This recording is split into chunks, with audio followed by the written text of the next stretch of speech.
Hey, welcome back. So glad to see you. This is Coco speaking, bringing you guys another Gorillaz art style analysis video. Sorry for the wait, I've been busy and unmotivated, but we're back at it for now. Also, it's been officially over a year since we first made this YouTube channel, and we've also passed 100 subscribers. I was going to work on a 100 sub special, but it required the assistance of other individuals running this channel, which majority did not give, besides Quinn. Thank you, Quinn. And also thank you for posting that short. Anyways, today we will be of course touching on Phase 6, which includes the main studio album Song Machine. I really like Song Machine. I think it's an underrated Gorillaz album with some great bangers. I would describe Phase 6 as very colorful. There's a lot going on, but the art style is almost the exact same as the previous phase.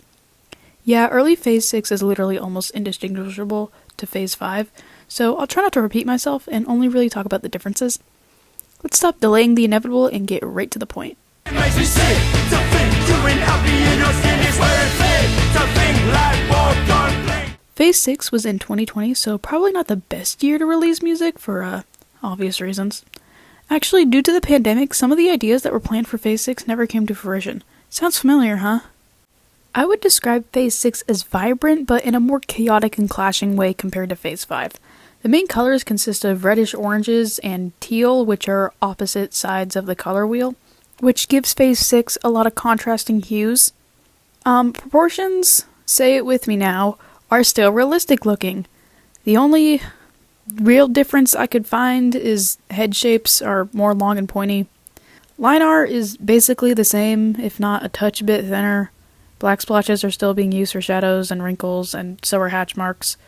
I would like to say that hatch marks are being mostly used to show muscle definition and skin, so yeah, you got that. Faces do get a bit more interesting, first with the eyes. We got eyeshadow and lashes back! Yippee! We also now have a little white circle on the inside of the eye, which I think is meant to be the lacrimal caruncle. Anyways, we got more wrinkles and more nose bridges, more triangle-looking noses, and eye bags are back to using either dark color or a blue or purple with a line underneath. Oh, and Noodle's got lips now, permanently.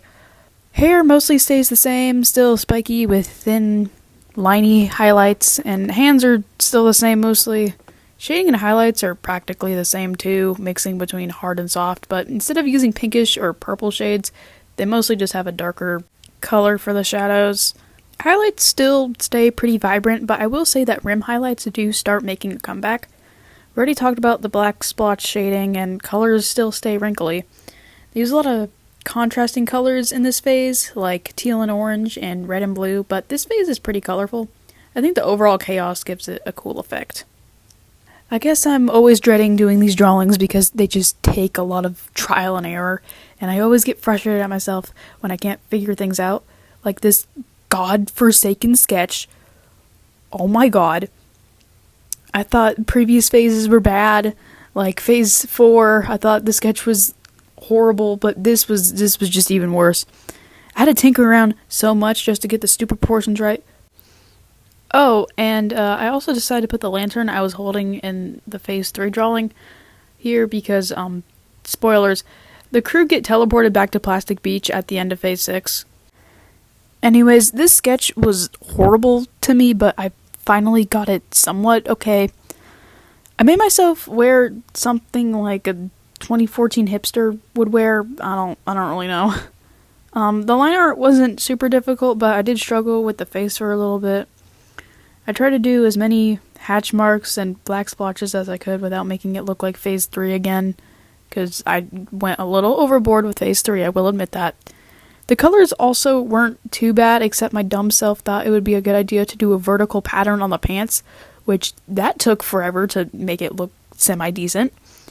Anyways, I used the teal from some Phase 6 art, and the red for my beanie from the lantern. Shading was my favorite part because I think it always just brings everything together. And then I slapped myself in front of the Aries video, wrote Phase 6, and boom, we're done once again. I'm actually pretty proud of myself for this drawing. I know I always say that, but I kind of impress myself sometimes because I have very low expectations. And I think this one is actually pretty accurate looking for once. And the pants didn't turn out as horrible as I thought they would, so yay! Thank you guys for 100 subs. Really, you guys are awesome. Also, thank you for watching this video. Sorry this video might have seemed short. I've been busy and I really just wanted to get something out. And also, the art styles with these newer phases are just so similar to each other. They're really hard to like make any specific details and stuff to them. It's just hard to write about. Yeah, and after this phase, we got one more phase to go. That is, if the new album doesn't release before then, or if there even is a new album. There was a Billboard article. Okay, Damon said there would be a new album, so let's hope. Anyways, be sure to like and subscribe and comment whatever you feel like. Farewell, my viewers.